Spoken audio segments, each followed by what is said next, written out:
No vídeo de hoje, estamos com a lição 11, que tem por título O Avivamento e a Missão da Igreja. Sejam muito bem-vindos de volta aqui no canal. Meu nome é Clésia Vilarim e se você está chegando agora por aqui, é novo, já se inscreve aí no canal, aciona o sininho para estar recebendo as notificações dos próximos vídeos. E também deixa o teu like, que é importante para o crescimento desse canal, para o YouTube entender que é um conteúdo relevante, que outras pessoas também podem ser alcançadas. Mas para isso, deixa aí o teu like, tá bom? Que vai me ajudar demais.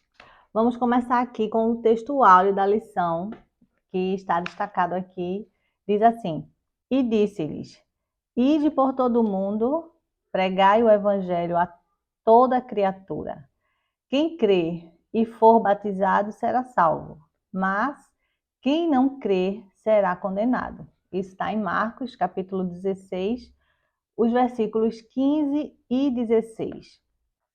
Na verdade prática, está destacado que neste tempo marcado pela falta de fé, a igreja só pode cumprir a sua missão se estiver imersa no avivamento espiritual. O texto bíblico que o comentarista destacou aqui em classe foi Marcos, capítulo 16, dos versículos 14 ao 20, os quais vamos ver aqui um comentário sobre aqui desse texto. A lição está dividida em 3 partes aqui, vamos dizer, em 3 tópicos. O primeiro tópico dela é o avivamento após a ressurreição de Cristo. O segundo, o avivamento na missão da igreja local. E o terceiro, o avivamento e as missões transculturais. Espero que eu consiga te ajudar, né? A você que não está conseguindo ir para a aula da escola bíblica e consegue assistir pelo telefone, né, em casa. E você que consegue, já dá uma adiantada no assunto, se não tem a lição. E se você for dar aula também, né? Espero que possa te ajudar esse conteúdo dessa aula de hoje. E vamos aqui agora dar início ao comentário desse texto de Marcos, do capítulo 16, do 14 ao 20, sobre alguns acontecimentos após a ressurreição de Cristo. Então, no versículo 14 do capítulo 16, nós vamos ter aí, ele apareceu pessoalmente a eles quando eles estavam todos reunidos, assentados para comer, o que deu a oportunidade dele se alimentar ali junto com eles e beber também. E isso foi uma grande satisfação, né, para os discípulos. A gente vê isso lá em Atos 10, 41. E aí, minha gente, quando Jesus chegou ali naquele ambiente, né, onde eles estavam reunidos, Jesus lançou no rosto dele a questão da incredulidade deles e da dureza do coração. Pois a gente vê ali em Mateus 28, 17, que no encontro ali geral de Jesus com seus discípulos, né, com vários discípulos, teve alguns que duvidaram, né, de Jesus. Então a gente pode observar, né, que as evidências da verdade do Evangelho são tão completas que aqueles que não as recebem podem com razão serem repreendidos pela sua incredulidade. E isso não se deve pela fraqueza ou pela deficiência das provas, mas é a dureza dos seus corações, ou seja, a falta de sensibilidade com relação às coisas espirituais. Então, eles foram repreendidos exatamente porque eles não creram, né, no relato das pessoas que tinham visto Jesus antes deles. Pode ter sido por parte, um orgulho no coração deles, por conta que eles pensaram da seguinte forma: se ele realmente tivesse ressuscitado, a quem primeiro ele apareceria? A quem o Senhor se agradaria de dar a honra de manifestar-se primeiro, se não fosse a nós? Por pensar dessa forma, eles não estavam acreditando exatamente por isso, porque Jesus apareceu primeiro a outras pessoas e deixou eles em segundo plano. Se Jesus estava deixando eles em segundo plano, então eles não podiam crer que na realidade fosse Jesus, aquela pessoa que eles estavam recebendo ali, aquela notícia da ressurreição. Por muitos não aceitarem né? Outros não dão crédito à palavra de Deus. Já no versículo 15, a gente vê aqui a incumbência que Jesus passou para eles de estabelecer o seu reino aqui na terra, entre os homens. Isso por meio da pregação de seu evangelho, com as boas novas da reconciliação com Deus, por meio de um único mediador, que é o próprio Jesus Cristo. Para quem eles deveriam pregar o evangelho? Até aquele momento, eles tinham sido enviados apenas às ovelhas perdidas da casa de Israel. Eles estavam proibidos de irem pelos caminhos das gentes, ou seja, pelos caminhos dos gentios, e também de entrar em qualquer cidade dos samaritanos. Mas agora, depois que Jesus ressuscitou, a comissão deles foi ampliada, né? Não estava mais restrita só àquele grupo de pessoas. E eles estão tendo ali a autorização para ir a todas as partes do mundo habitável e pregar o evangelho de Jesus Cristo a toda criatura, tanto aos gentios como aos judeus, a toda criatura humana que seja capaz de recebê-lo. Então, essa foi a comissão que foi ampliada depois da ressurreição de Cristo. E aí é como se Jesus estivesse dizendo: vão e informem a respeito de mim para as pessoas, a respeito da história da minha vida, da minha morte e da minha ressurreição. Instruam sobre o significado e o objetivo dessas coisas e sobre os benefícios que os filhos dos homens têm ou podem ter através dessas histórias. E também convide-os a todos, sem exceção, para virem também e compartilhar esses benefícios, ou seja, o evangelho. É claro que esses 11 homens não tinham como pregar o evangelho no mundo inteiro, né? Mas como era que isso iria acontecer no decorrer do tempo, do passado, da história? Mas aí eles iam passando, né, de um para o outro, os 11 com mais aqueles outros 70 discípulos, aí junto com aqueles outros que posteriormente se juntaram a eles e aí continuaram passando essa notícia. Eles deveriam se dispersarem, né, por vários locais, mas aonde eles chegassem, o local que eles chegassem, eles teriam que pregar o evangelho. Nos locais aonde eles não pudessem chegar pessoalmente, eles teriam que enviar outras pessoas. Só que essa mensagem não podia ir de qualquer forma, né? Eles teriam que enviar isso para todas as partes do mundo, enviar pessoas para estar levando essa mensagem, mas com a maior fidelidade e o maior cuidado possíveis. E isso não como uma diversão, mas como uma mensagem solene de Deus aos homens e também como um meio de fazer os homens felizes. Por que é exigida dessa forma? Porque essa mensagem ela é de interesse universal e deve ter uma acolhida universal, porque ela oferece uma acolhida universal. E aí chegamos no versículo 16 e a gente vê qual é o resumo do evangelho que eles têm que anunciar, que eles têm que pregar.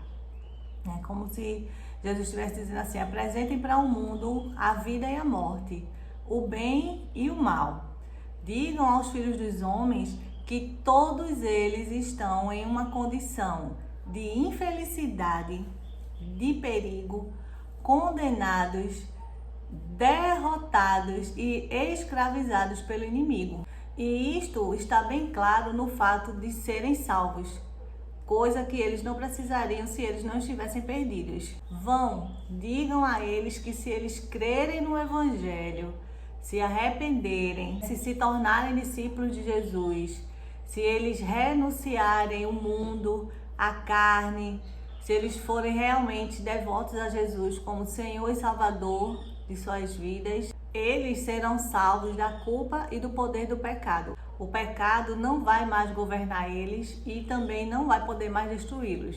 Aquele que for um verdadeiro cristão, esse sim será salvo através de Jesus Cristo. E aí, se eles não crerem, se eles não receberem a informação que Deus está dando do seu Filho, eles não poderão esperar nenhum outro caminho de salvação. E aí eles serão condenados pela sentença de um evangelho desprezado, somado a uma lei infringida. Então, nada além da incredulidade poderá destruir o homem. A falta de fé é um pecado contra a cura. No versículo 17, isso não significa que todos os que crerem serão capazes de produzir esses sinais, mas aqueles que realmente estiverem empenhados na propagação da fé e em atrair outros para ela. Pois os sinais se destinam àqueles que não creem, como está lá em 1 Coríntios capítulo 14 e o versículo 22.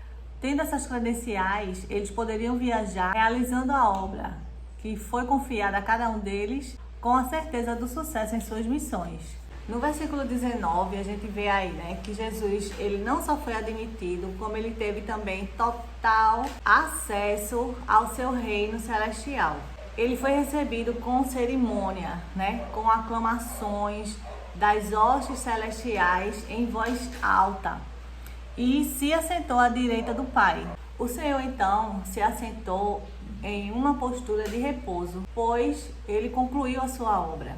Ao mesmo tempo, o Senhor ele também se sentou como uma postura de governante, pois agora ele tomou posse do seu reino. Ele se assentou à direita de Deus Pai, o que indica a dignidade soberana que ele reassumiu e o poder universal que lhe foi restituído. Então, irmãos, tudo o que Deus faz a nosso respeito, tudo o que ele nos dá, tudo o que ele recebe de nós é através de Jesus Cristo, seu Filho.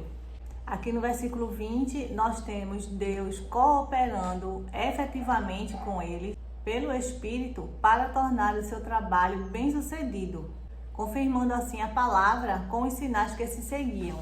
Estes eram adequadamente sinais que seguiam a palavra, a transformação do mundo, a destruição da idolatria, a conversão dos pecadores e o consolo dos santos. E estes sinais ainda seguem a pregação da verdade e estarão cada vez mais presentes para a honra de Jesus Cristo e para o bem de toda a humanidade. Aqui no segundo ponto da lição, falando sobre o avivamento na missão da igreja local, a gente vê que os discípulos, eles pregaram, mesmo com perseguições, eles pregaram ousadamente o evangelho de Jesus Cristo. Eles foram perseguidos, foram presos, por estarem pregando esse evangelho, mas não pararam. E mesmo quando acontecia, por conta das perseguições, prisões, açoites, mas eles eram libertos, pelo poder de Deus e davam continuidade ao evangelismo lá na Cidade Santa.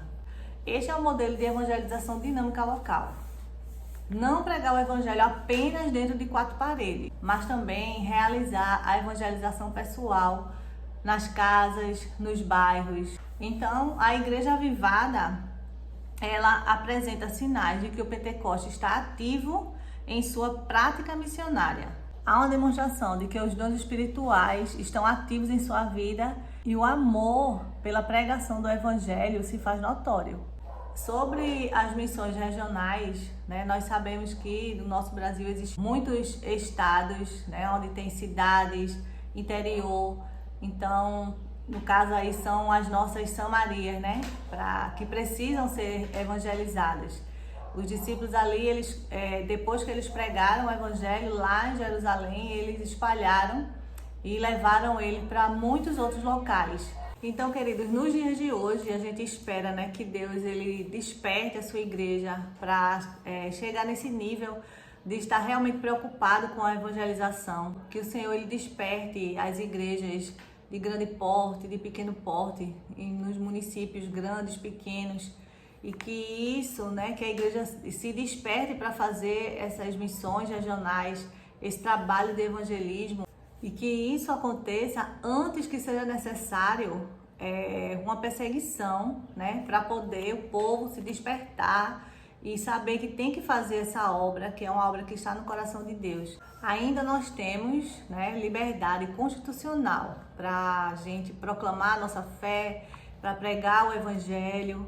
Então que nós possamos estarmos em oração para que realmente o Brasil ele seja rendido a Cristo através de um trabalho de evangelização por parte da igreja, que é constituída com essa autoridade de Deus na proclamação desse evangelho.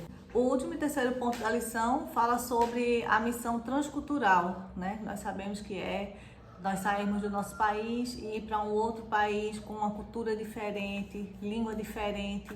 Então, daí vem esse nome transcultural. E como nós vimos em lição passada, que exatamente o movimento pentecostal ele veio aqui para o Brasil através de missão transcultural, né? Através de Daniel Berg, Gunnar Wingre, começaram com essa obra através do Espírito Santo. Nós podemos ver pela palavra no livro de Atos capítulo 11 que a primeira igreja missionária foi a igreja de Antioquia e ela já fazia ali muitas missões regionais dentro dali mesmo onde ela estava, né, inserida, e muitas pessoas se converteram a Cristo. E aí posteriormente ela também foi a igreja que fez missões transcultural, quando ela enviou Barnabé e Paulo para outros locais, né, para outros países, para poder pregar o evangelho. Foi através de Paulo que a Europa pré-cristã se tornou um continente cristão. Depois de todo esse período, a gente vai ver aí a evangelização e a decadência espiritual da Europa. A partir da Europa, o evangelho se espalhou para o mundo inteiro. Chegando à América com os peregrinos, alcançou a África, onde se destacou aí David Livingstone, de 1841 a 1873, ganhando muitas almas para o reino de Deus. E esses foram movimentos espirituais tão extraordinários que se espalharam para outras partes. Temos também Hudson Taylor, ele foi missionário na China, de 1853 a 1905. E houve outros missionários também que deram suas vidas à obra missionária transcultural a partir da Europa. Por falta de amor e interesse pela evangelização constante e intensiva, que isso aí é uma coisa que não pode parar, a Europa, que deu tantos missionários ao mundo, se transformou em pós-cristã, tornando-se assim um dos lugares mais carentes do Evangelho de Cristo no mundo. E isso porque os cristãos se acomodaram e deixaram de buscar o avivamento espiritual. Existem, países no velho continente que nem 5% das pessoas frequentam a igreja. As missões transculturais são as atividades missionárias que cumprem a última etapa da missão da igreja, ou seja, até os confins da terra. Elas concretizam o ide imperativo de Jesus.